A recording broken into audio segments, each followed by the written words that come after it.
Hi Water Signs, Cancer, Pisces, and Scorpio. Welcome po sa ating channel. Narito ang inyong Daily Gabay Tarot Reading for January 8, 2024. Please be reminded that this is general reading po, so maaari kayo makarelate o hindi. Just take what resonates. Gamitin ang reading na ito bilang gabay lamang. Balik po kayo dito bukas para sa ating Daily Gabay Tarot Reading. Please like, subscribe, and click bell button for notification para po updated po kayo sa daily tarot reading natin. Para po sa gusto magpa-reading, maaari nyo pong makuhang link na sa description box po ito. Message nyo lang po ako sa messenger. Maraming salamat po.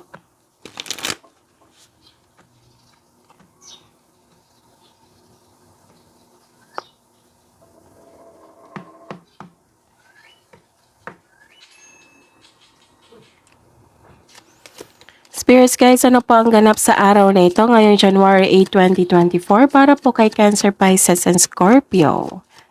January 8, 2024. May good news. May marireceive kayong good news or may sasabihin kayong good news. Okay? Ano pa? This is also change for the better. This is good news, change for the better.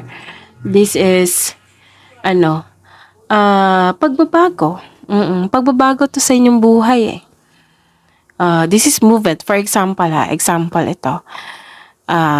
Nagkaroon kayo ng reunion or bonding sa inyong family. Tapos, in-announce nyo na buntis kayo, may coming kayong baby, ganon. Example yan. Okay? Or, nagkaroon ng announcement na, nakapasa ako sa exam. So, okay? Ayun. So, this is change for the better. Malaking changes to sa inyong buhay, ha? Itong good news na ito.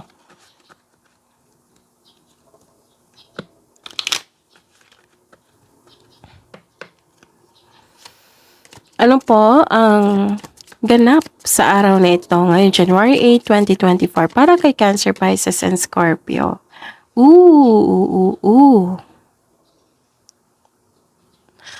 Okay. Mag-ingat kayo sa mapanilang na tao, malolokong tao. Kasi may nakita ko may masamang siyang intensyon sa inyo. Pwede rin ito na may ka-flirt kayo na isang tao na nagkaroon ng seduction. Pwede din itong other woman. Okay? Pwede yung other woman ito. Tapos, pwede din,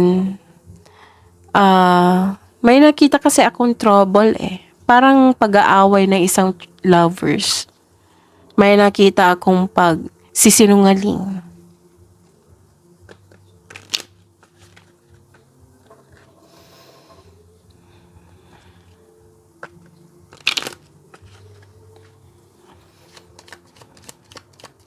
Ano po ang ganap sa araw na ito?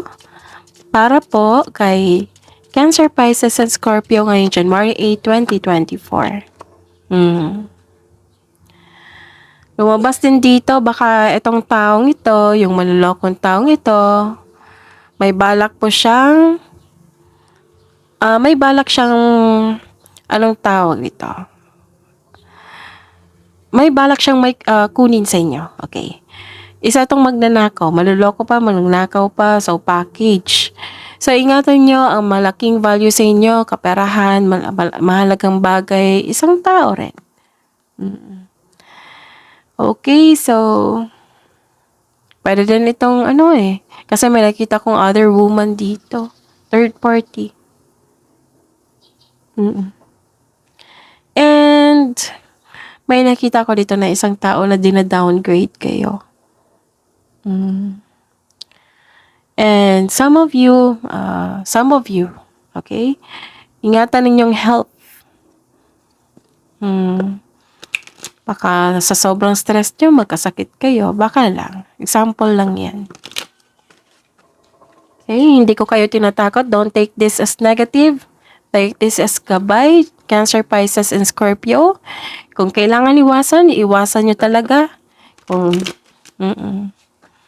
Kung hindi nyo gusto yung lumabas, yan talaga yung gustong ipaabot ng universe inyo. So, some of you, this is general reading naman. Hindi naman para to sa lahat. General reading. So, i-claim nyo lang yung nakaresonate kayo. Okay? Huwag masamain yung reading, ha? Andito ako para tulungan kayo. Para magiging tulay kung ano yung mensahe from the universe na para sa inyo. Okay? Cancer, Pisces, and Scorpio.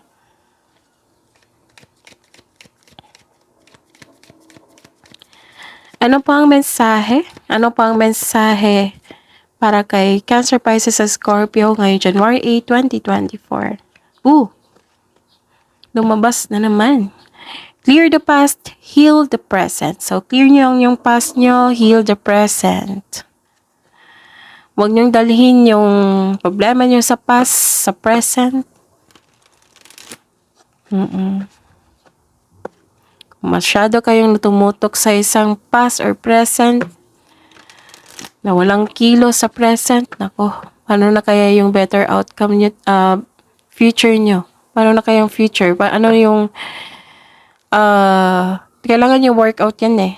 Kailangan yung gawin yan na i-clear nyo yung past nyo para magkaroon ng healing sa present. Para may expectation tayo sa future natin. Okay?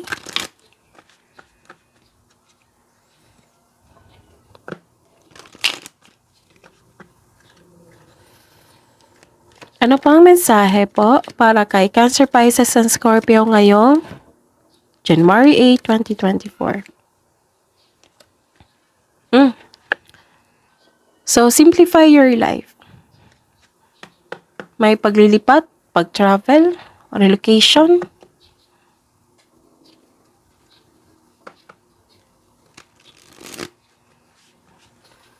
Minsan kasi yung past na dala-dala natin sa present. Minsan lang na ayun, may pangyayaring na hindi natin natanggap yung mga pangyayari noon. Kaya dala-dala natin sa present natin. Miss Chia, paano ba yan maiwasan? Paano ba pakawalan yan? Forgive yourself. First, forgive yourself. Connect to your intuition. Connect to yourself. Kasi nakakulong na kayo sa past nyo eh. Forgive yourself. Accept the fact na nangyari na talaga. Na part na yan sa life nyo, sa memories nyo. Part na yan sa past nyo. Kunin nyo lang yung yung lesson na nakuha nyo. Like for example, ng loko kasi hindi mo siya, nung naligaw pa, hindi mo siya lubos kilala. So, sa next phase of your life, next maliligaw or next new energy sa inyong buhay, kailangan nyo, bago nyo sagutin, kilalanin nyo muna. Yung ugali. Okay? So, wag madaliin. Example lang naman yan. So, iba kasi tayo mag-process ng healing, right? Yung iba na inaantay na maubos lahat. Yung iba is forgiveness. Yung iba is,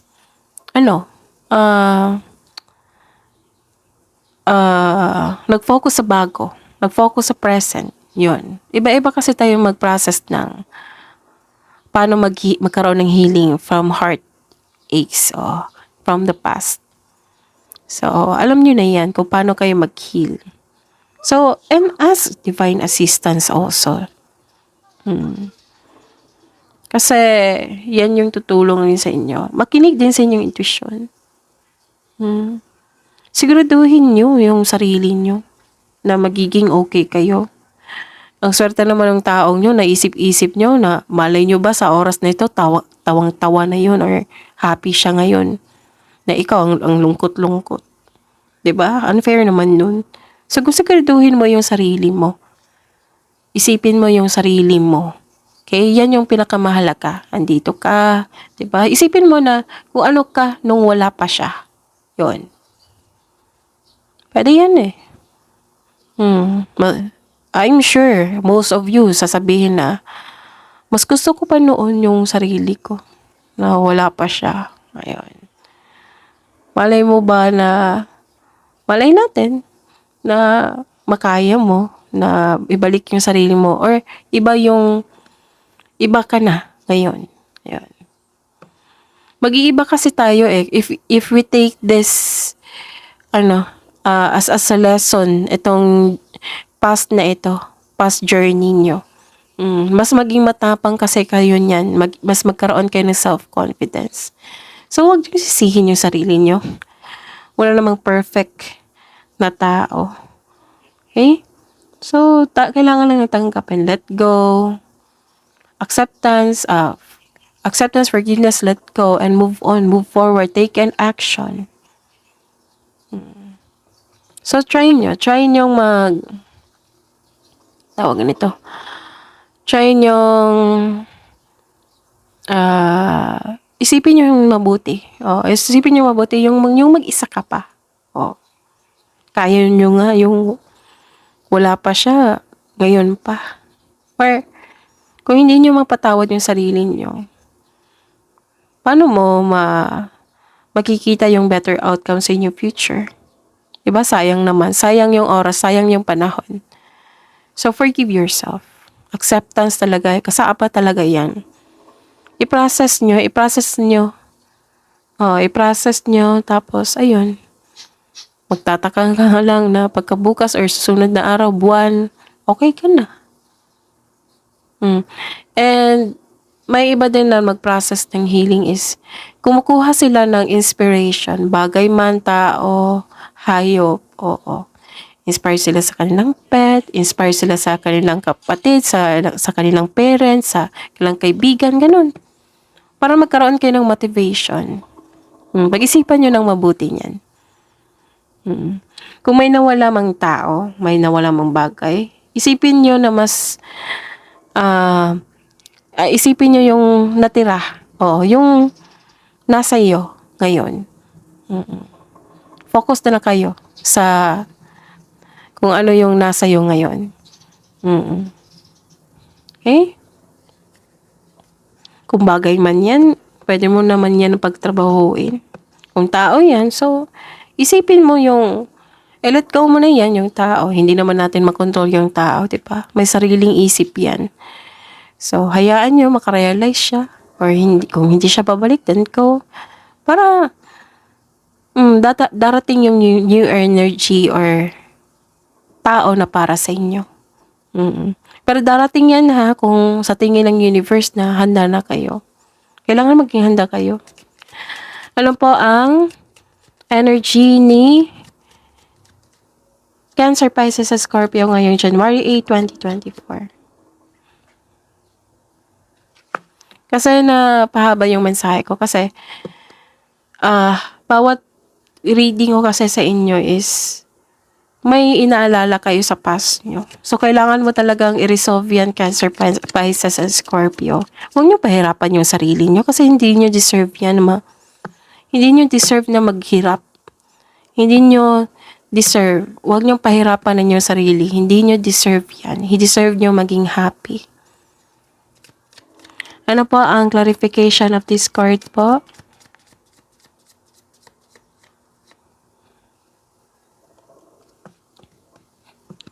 Career and money, career and money. Clarification of this card po.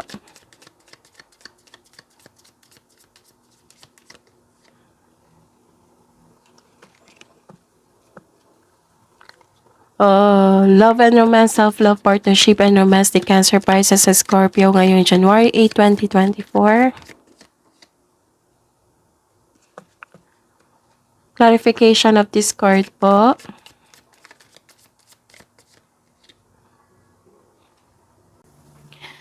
By the way, Cancer, Pisces, and Scorpio, please visit our channel po. Scroll down nyo lang po. Doon po yung separated video nyo po. Cancer, Pisces, and Scorpio. 2024 gabay tarot reading nyo po. Maraming salamat po. Ngayong January 8, 2024 para po kay Cancer, Pisces, and Scorpio. Okay.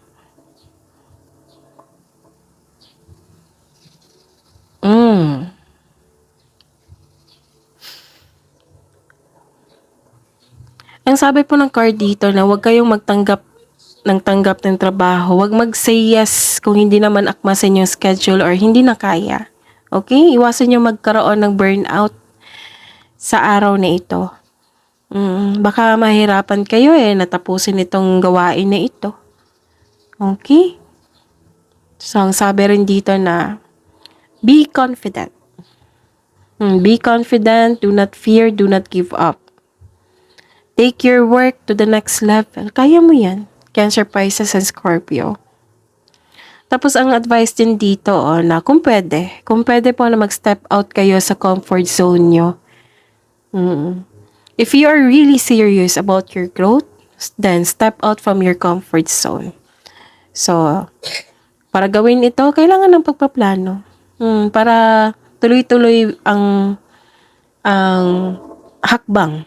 Okay? Simplify your life. Tuloy-tuloy ang hakbang. Kasi nakikita ko dito, you're taking an action na After this healing. Okay? Healing yung nasabi ko kanina.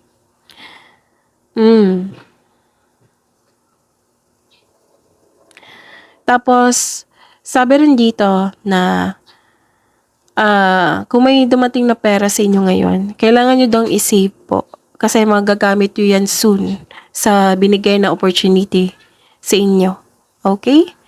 So, magtipid, mag-save. Kasi gagamitin yan soon sa binigay na opportunity. So, ayun. Ano pang mensahe? Okay. May binigay na opportunity sa inyo or may taong may aalok sa inyo ng tulong. Okay? Pag-isipan nyo ng mabuti. Huwag nyo munang tanggihan. Pag-isipan nyo mabuti kung hindi naman pwede, then tanggihan mo na hindi siya masaktan kasi yung tulong is blessings, right? Pero kung nakikita mo naman na hindi siya makabuti sa inyo, then kausapin yun mabuti. Baka kasi magkaroon ng tampo. Okay? Hindi naman lahat kasi na yung tulong na hindi naman lahat na yung alok na tulong is makatulong sa atin. Baka magkaroon pa ng worst, diba? So, kailangan talaga ng pag-isipan. Huwag nyo munang tanggihan. Kasi some of you, may binigyan na tulong, then tanggi agad. Ayun. So, para hindi magtampo, para magkaroon ng balanse, sabihan mo, pag-isipan ko muna kung baka makatulong ito or Salamat sa tulong, pero pag-isipan ko muna. Ganon. Basta po may sabi ako dito na huwag mag-say yes. Huwag mag-say yes ng tanggap ng trabaho. Kasi may nakita ko ma-burnout talaga kayo sa sobrang dami ng trabaho. Maaring marami kayong customer ngayon or client na hindi nyo makayanan. So, balance the schedule. Pwede naman siguro kung booking ito ng isang client. Pwede naman siguro, sige, make a transaction, make a booking now para ang transaction natin is bukas or the next day. Kasapin nyo lang. Magaling naman kayo sa ganyan, Cancer, Pisces, at Scorpio, sa negotiation. So, ang sabi ng card dito na kailangan nyo ng tamang pahinga. Kasi na-burnout kayo Kailangan nyo ng tamang pahinga para ma-re-energize. Para baka puro na kayo trabaho, anong December pa. Trabaho hanggang trabaho, walang holiday or vacation leave sa inyo. So, baka peke naman. Baka naman pwede na magbakasyon ngayon. So, don't push yourself too hard. Sabi ng card. Cancer, Pisces, and Scorpio. Di ba sabi ko sa inyo kanina na Huwag niyo pahirapan yung sarili niyo. Baka nasanay, baka kasi na hindi natin namalayan na masasanay tayo sa isang kalungkutan or nakakulong tayo sa past. Baka nasanay na hindi natin napansin. So, reflect tayo. Some of you reflect tayo. So, reflect tayo para mapansin nyo and maiwasan nyo na. Magawa nyo na ng action. Okay? Kasi after nito, magkakaroon naman ng increase of confidence Nilalabanan mo ang takot mo. This will lead you to grow and expand.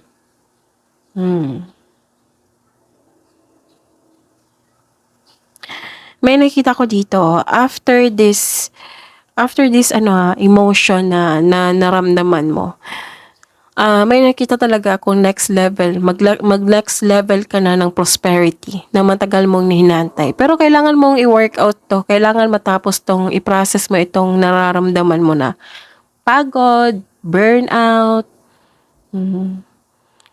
lack of self-confidence, kailangan matapos to, i-process mo Kasi sayang naman yung nakita ko na after nito, magkakaroon na, nakikita ko talaga na mag next level ka na ng prosperity na matagal mong inaantay. So, kung darating na yan, after nitong nararamdaman mo, huwag mong palampasin.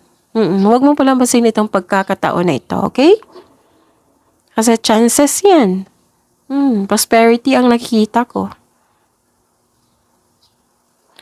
Okay.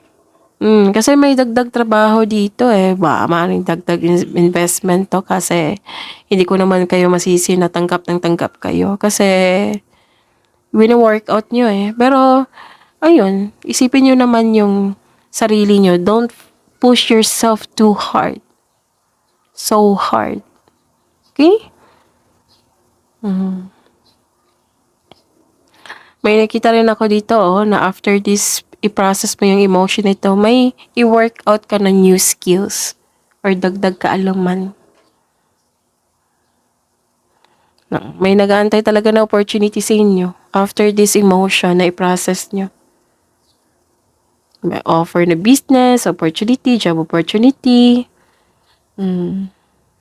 Okay? So, i-workout nyo yan Cancer, Pisces, and Scorpio. Ano pa? Ano pa ang mensahe? Okay. Nakikita ko yung ugali nyo dito. Mapag-isip, matalino, patas o etikal, strong personality, strong person, authority person. You want to win at all costs. You want to win at all costs. Ginagamit mo yung katalinuhan mo o lohika para makamit mo ang tagumpay. Gumagawa ka ng aksyon upang manindigan. So, sabi ng card dito na trust your intuition. Isa kang may nakita ko dito na magtiwala sa inyong boses. Trust your intuition so that it will guide you patungo sa tagumpay. Nakikita ko dito na gumagawa ka ng logical na aksyon sa inyong mga layunin na maaaring humantong sa pagiging sariling boss, leader, pagtanggap ng promosyon. Kakaroon talaga ng success dito.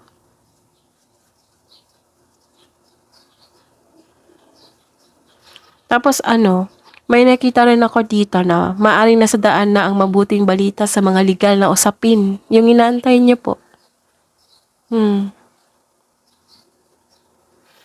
Okay? Ano pa?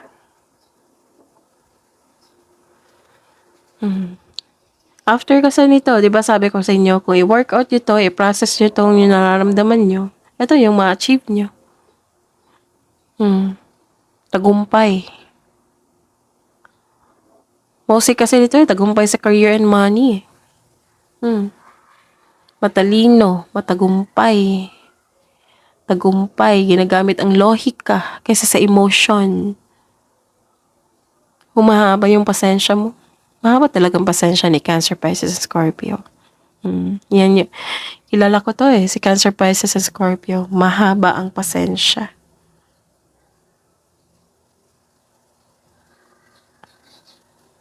Ano pang mensahe? Okay. This is ending with new beginning, ha? Sa career and money nyo, may ending with new beginning. Pagtatapos sa isang mapait na sinapit. Nagaganap ang pagbabago kung ikaw mismo ay tanggap ang pagtatapos na ito.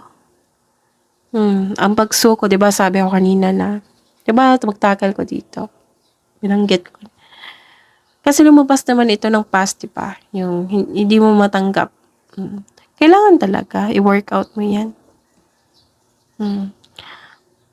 Pagtatapos sa isang mapait na sinapit, nagaganap ang pagbabago kung ikaw mismo ay tanggap, acceptance, ang pagtatapos na ito. Ang pagsuko na ito ay lumilikha ng isang pakiramdam ng kapayapaan at pasasalamat. So, this is ending with new beginning, okay? Tapos, mawawala na ang blockages na nagdulot ng pagkawala ng trabaho, mga hadlang sa pananalapi, mga hadlak na tao, mawala na. Tapos na ang mapait na sinapit. Clear the past, heal the present, simplify your life. May nakita rin ako dito na may parating na biyaya na magbibigay daan sa iyo ng mas maunlad na panahon. Ang ganda. Accept and learn the past situation. Lumabas talaga. So, this is considered na past ito. Okay? Ano pa? Ang ganda, no? May parating na biyaya na magbibigay daan sa inyo na mas maunlad. Mas maging maunlad kayo, mas maging matagumpay. Kailangan nyo lang i-work out yung accept and learn the past situation. So, nagkaroon ng ending with new beginning. Kailangan talaga ng acceptance niyan. So, go mo na, Cancer, Pisces, and Scorpio, kasi malaking bagay to na binigay sa inyo. Ang laki. Dalawang cards na nagsabi. Okay? Just after nito, magkakaroon kayo ng maraming ideas kasi inspired kayo ulit eh. Karoon ng clarity. Nagkaroon ng determination. Mayroon kang new ideas na agad mong binigyan ng action para magkaroon ito ng maagang resulta. May magaganap na importante pag-uusap o confrontation sa isang tao dito. May nakita ako. Magkaroon kayo ng confrontation. So, the advice is trust the intuition na maggagabay sa iyo patungo sa mga susunod na hakbang ng pagkilos. Okay, so ang ilan sa inyo napapansin mo na nagkaroon ng improvement ang iyong communication and clarity sa iyong mga kaibigan o mga taong palagi mo nakakasalim. Lumabas din ito sa weekly nyo eh. So, check nyo. Basta paulit-ulit na lumabas. 100% talaga. Most of you. General ko na, most of you talaga. Na magkakaroon talaga na improvement sa inyong communication and clarity. Hindi ka na magdadalawang isip mag-open up sa inyong kaibigan, sa inyong pamilya. Tapos may nakita ako dito, nagkaroon ka ng bagong insights and clarity kung paano i-improve ang iyong kaperahan o proyekto. Sign din ito sign din ito sa mga gustong magsimula ng business o mag-level up sa trabaho. Wow! Ang ganda. Dalawang sign na ito regarding sa new business. Ang ganda po. Ano pa?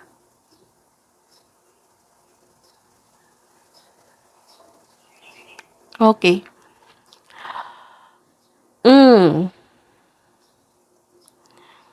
May paalala po dito. Oo, may paalala po ang card dito na may sikreto po daw kayong may sikreto po na hindi niyo pa alam. Tapos may naulit po daw na trauma na kailangan yung bigyan ng solusyon, harapin ng buong buo, bigyan ng atensyon para hindi na ito maulit. Kasi naulit na naman eh.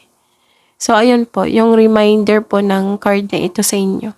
Kailangan nyo nang harapin ng buong tapang. Past din ito eh. May unexpected visitor kayo ngayon or may nag-message sa inyo na bigla nyo naalala yung past nyo. So, the advice is let the memories rest. Wala na yung past, diba? So, learn from the past, move on. Tapos, focus na sa present para may expectation tayo na better outcome sa future natin.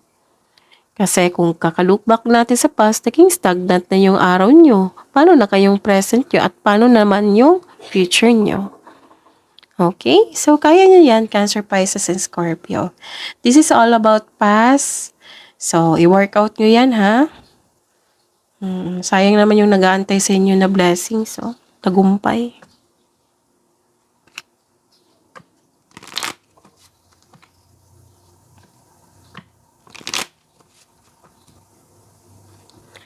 Hidden truth, anong iniisip mo? Anong iniisip ng mga Cancer, Pisces, at Scorpio ngayong January 8, 2024? Para po sa mga single, finding out the truth, crush me, sa mga buhay mag-asawa, may relasyon.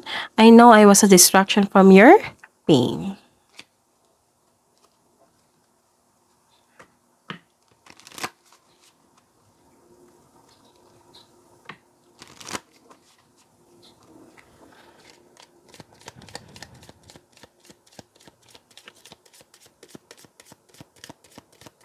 Love message siya po para sa mga single.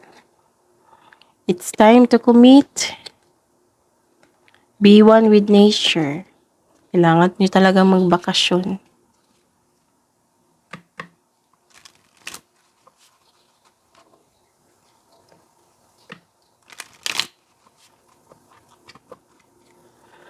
Love messages niyo po. Love message niyo po para sa buhay mag-asawa at sa mga may relasyon ngayong January 8, 2024, Cancer, Pisces, and Scorpio.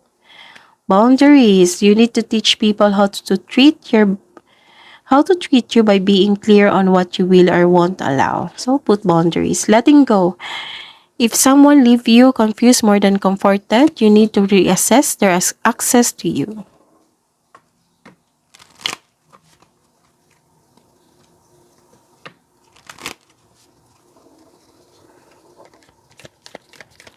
Wisdom message siya po para kay Cancer, Pisces, and Scorpio ngayong January 8, 2024. Self-reliance. Don't be afraid to fly solo and stand up for all animals.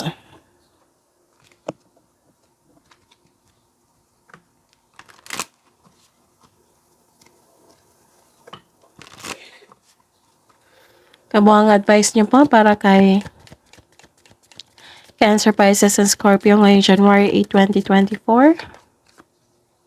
Take time to breathe out. A personal issue reaches resolution. Solution.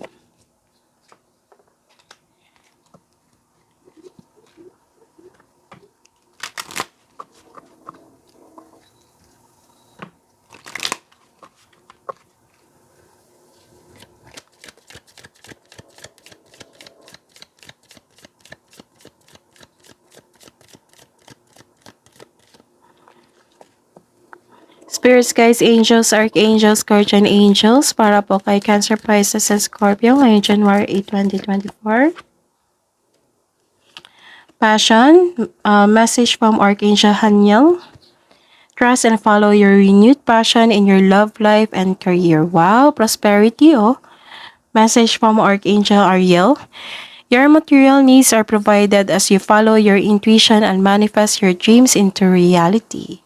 That is your reading, Cancer, Pisces, and Scorpio ngayong January 8, 2024. Please like, subscribe, and click bell button for notification para po updated po kayo sa daily tarot reading natin. Maraming salamat po.